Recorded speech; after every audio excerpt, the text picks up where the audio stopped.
Hello. Ashwin വന്ന് ശ്രുതിയെ ഉറക്കെ വിളിക്കുന്നുണ്ട്. മിസ് ശ്രുതി ലക്ഷ്മി എന്നിങ്ങനെ വിളിക്കുമ്പോൾ പെട്ടെന്ന് തന്നെ ശ്രുതി ഞെട്ടി ഉണരുന്നുണ്ട്. നാലു ഭാഗത്തും നോക്കിയിട്ട് ശ്രുതി പറയുന്നുണ്ട്, എൻ്റെ കുട്ടി കൃഷ്ണ, എന്തിനാണ് ഞാൻ ഈ കടൽ മുട്ടായിയെ ഇങ്ങനെ സ്വപ്നം കാണുന്നേ എന്നൊക്കെ പറയുന്നുണ്ട്.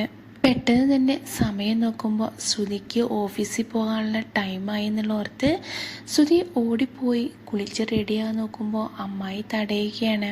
അപ്പോഴാണ് ശ്രുതിക്ക് മനസ്സിലായത്, ഇനി മുതൽ ഓഫീസിൽ പോവേണ്ട ആവശ്യമില്ലല്ലോ എന്നൊക്കെ. ഞാനെന്തിനാ ആ കടൽ മുട്ടായിയെ ഇനി കാണുന്നത്, ഇനി ഒരിക്കലും എനിക്ക് കാണണ്ട എന്നൊക്കെ പറയുന്നുണ്ടെങ്കിലും ശ്രുതിയുടെ മനസ്സിൽ നിന്നും അശ്വിൻ സായറാൻ പോകുന്നില്ല.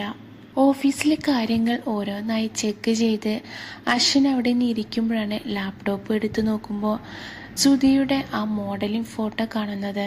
ശ്രുതിയെ ഇങ്ങനെ അശ്വിൻ നോക്കിക്കൊണ്ടിരിക്കുമ്പോഴാണ് അഞ്ജലി അങ്ങോട്ടേക്ക് വരുന്നത്. അഞ്ജലി ഇത് കണ്ടിട്ട് അഞ്ജലിക്ക് ഒരുപാട് സന്തോഷമാവുന്നുണ്ട്. എന്നിട്ട് അവിടെ നിന്ന് പറയുന്നുണ്ട്, അല്ല കുഞ്ഞ, ഇത് ആ കുട്ടിയല്ലേ, ഞാൻ നോക്കട്ടെ ആ ഫോട്ടോ എന്നിങ്ങനെ പറയുമ്പോൾ അശ്വിൻ ആ ലാപ്ടോപ്പ് എടുത്തു കൊടുത്തിട്ട് അഞ്ജലിയെ നോക്കിയിട്ട് പറയുന്നുണ്ട്, നല്ല സുന്ദരിയായിട്ടുണ്ട്, ഈ സാരി എടുത്ത് നല്ല മോഡലായിട്ട് നിൽക്കുന്നുണ്ട്.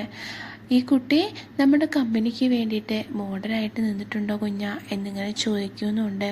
ഇത് കാണുമ്പോൾ മുത്തശ്ശിക്ക് ഒരുപാട് സന്തോഷക്കാവും.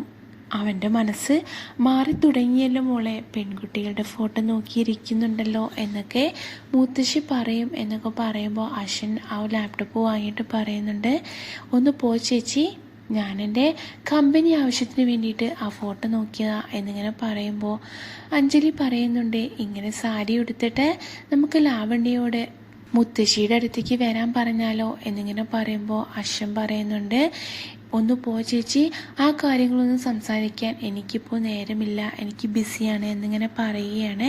അങ്ങനെ അഞ്ജലി പറയുന്നുണ്ട്, നാളെ ഞങ്ങൾ മുല്ലയ്ക്ക് ക്ഷേത്രത്തിലേക്ക് പോകുന്നുണ്ട് എന്നിങ്ങനെ പറയുമ്പോൾ അശ്വിൻ തടയുന്നുണ്ടെങ്കിലും അഞ്ജലി പറയുന്നുണ്ട്, എനിക്കിപ്പോൾ ഒരു കുഴപ്പവുമില്ല, മനോരമ ആൻറ്റിയുടെ കൂടെ എല്ലാ വർഷത്തിലും പോകുന്നതല്ലേ,